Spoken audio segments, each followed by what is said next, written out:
네, 안녕하세요. 저는 영화 교생실습과 아메바 소녀들과 학교괴담 개교기념일을 만든 감독 김민아입니다. 감사한 기회로 오재미동의 추천 DVD 연락을 받고 문득 제 학창시절이 떠올랐습니다.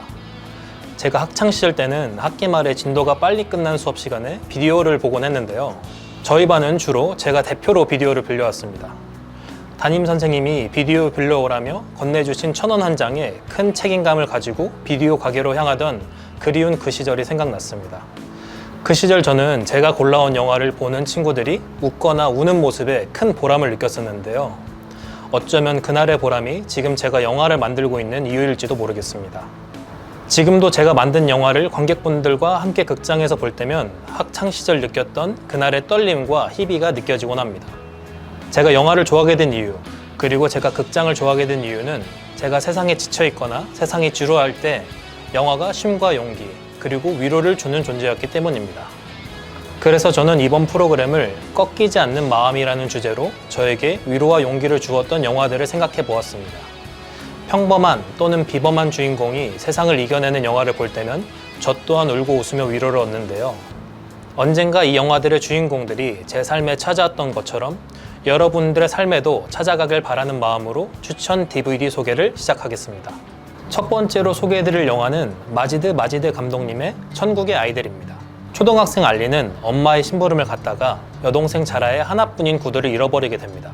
이 남매는 부모님에게 혼날까봐 차마 그 사실을 말하지 못하고 오빠 알리의 신발을 번갈아 신고 등교하며 여동생은 오전반, 오빠는 오후반을 아슬아슬하게 다닙니다. 그러던 어느 날 마라톤 대회 3등 상품이 운동화인 것을 보고 오빠 알리는 대회 출전을 결심하게 되는데요. 과연 오빠는 여동생에게 새 신발을 선물해 줄 수 있을까요? 영화 천국의 아이들은 제 단편 버거송 챌린지에도 큰 영감을 준 영화입니다. 이 영화를 처음 봤을 때의 나이가 저도 극중 주인공들과 비슷한 나이대여서 당시 더 몰입했던 기억이 납니다. 그리고 저 또한 여동생이 있는 오빠로서 나는 과연 저렇게 할 수 있을까? 라는 생각을 했던 기억도 납니다. 이 영화를 세월이 지나 다시 보니 슬프고도 아름다웠습니다. 어느 시대에도 존재하는 빈부격차의 슬픔과 그럼에도 서로를 위하는 인간의 마음은 언제나 큰 울림을 줍니다. 마지막 씬에서 알리가 연못에 발을 담그는 장면은 제가 가장 사랑하는 장면인데요. 그 청량함과 먹먹함, 그리고 따뜻함을 함께 느껴보셨으면 합니다. 두 번째로 소개해드릴 영화는 야구치 시노부 감독님의 워터보이즈입니다. 워터보이즈는 해체 위기에 놓인 유인호 남자고등학교 수영부를 보여주며 시작합니다. 이 수영부에 미모의 여교사 사쿠마 선생님이 부임하며 단숨에 지원자가 몰리게 되는데요. 알고 보니 사쿠마 선생님의 전공은 수영이 아니고 수중발레였습니다. 그 사실을 알고 대부분 도망갔지만 주인공 스즈키를 포함한 5명의 친구들은 무시와 놀림 속에서도 어떻게든 수중발레를 해내고자 노력합니다. 저는 제일 좋아하는 감독님으로 늘 야구치 시노부 감독님을 언급하곤 합니다. 스윙걸즈, 워터보이즈, 우드잡 등 야구치 시노부 감독님이 청춘을 바라보는 시선과 그 청춘을 푸르고 따뜻하게 담아낸 영화를 참 좋아하고 존경합니다. 영화 워터보이즈를 가만히 보고 있으면 스즈키와 친구들의 열정에 미소 지으며 응원하게 되고 한편으론 저 눈부신 청춘의 시절이 부럽게도 느껴집니다. 그렇게 우당탕탕 좌충우돌 펼쳐지는 워터보이즈의 여정 끝에선 대망의 수중발레 씬을 만나게 되는데요. 저는 그 씬을 볼 때마다 청춘이라는 것이 저 나이대뿐만 아니라 인생의 모든 시기를 가리키는 말이 아닐까 하는 생각이 듭니다. 워터보이즈가 건네는 청춘의 찬란함과 아름다움을 함께 느껴보셨으면 하는 마음입니다. 세 번째로 소개해드릴 영화는 아담 챈크만 감독님의 헤어스프레이입니다. 1960년대 미국 벌티모어의 소녀 트레이시는 10대들 사이 최고의 인기를 끌고 있는 TV 댄스쇼 코니 콜린스 쇼에 나가 댄싱 퀸 미스 헤어스프레이가 되고자 합니다. 하지만 트레이시의 뚱뚱한 외모 때문에 많은 편견의 장벽들을 마주하게 되는데요. 과연 트레이시는 미스 헤어스프레이가 될 수 있을까요? 뚱뚱하고 사랑스러운 트레이시가 편견과 차별에 맞서 세상을 바꿔가고 끝내 해내는 여정을 따라가다 보면 이 영화의 모든 메시지를 가득 담은 마지막 넘버 You Can't Stop the Beat를 만나게 됩니다. 이 넘버의 가슴 벅참을 여러분들도 함께 느껴보셨으면 하는 마음입니다. 영화 헤어스프레이는 뮤지컬 영화 중 제가 가장 좋아하는 작품이고 저도 언젠가 이런 뮤지컬 영화를 만들고 싶은 꿈이 있습니다. 헤어스프레이가 신나는 음악과 춤이 가득한 영화이지만 마냥 신나지만도 않은 이유는 그 시대의 슬픔을 충실히 담고 있기 때문이라고 생각합니다.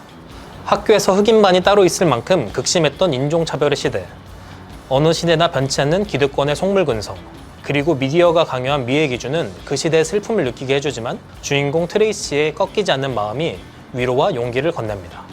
위풍당당 트레이시가 여러분들의 마음에도 찾아가길 바라며 이 영화를 골라봤습니다. 네 번째로 소개해드릴 영화는 유승환 감독님의 다찌마와리 악인이여 지옥행 급행열차를 타라입니다. 영화는 대한민국 임시정부 특급 비밀요원 다찌마와리가 사라진 1급 기밀문서와 연인이자 비밀요원인 금연자를 찾으러 가는 여정을 담고 있습니다. 자신의 임무를 수행하기 위해 절대 꺾이지 않는 다찌마와리를 보고 있을 때면 웃음과 통쾌함이 느껴집니다. 이 영화는 제가 한참 진로를 고민하고 있던 고등학생 때 극장에서 본 기억이 있습니다. 당시 저는 제가 영화를 좋아하긴 하는데 남들이 흔히 명작이라고 하는 영화들 또는 어려운 영화들에는 큰 관심이 없어서 제 스스로가 미운 오리스키처럼 느껴지던 고민이 있었습니다. 그런 저에게 너는 백조야가 아니라 네가 미운 오리면 어때? 라는 용기를 건넨 영화가 다찌마와리 악인이여 지옥행 급행열차를 타라입니다. 남들이 잘 닦아놓은 포장도로를 얌전히 따라가는 것이 아니라 가드레일을 뚫고 오프로드를 질주하는 다찌마와리와 이 영화의 기세는 저에게 늘 큰 영감과 도전을 느끼게 해줍니다. 다찌마와리의 기세가 여러분들의 삶에도 활력을 가득 불어넣어주길 바라는 마음으로 이 영화를 추천드립니다. 다섯 번째로 소개해드릴 영화는 고봉수 감독님의 델타보이즈입니다. 영화는 평범한 일상을 보내고 있던 청년들이 구청에서 주최하는 남성 사중창 대회에 나가는 여정을 담고 있습니다. 남들이 봤을 때는 그저 시시콜콜해 보이는 구청 남성 사중창 대회이지만 무언가에 가슴 뛰던 언젠가를 뒤로하고 현실에 수긍한 채 잿빛 같은 세상을 살아가는 청년들에겐 한 줄기 빛이 됩니다.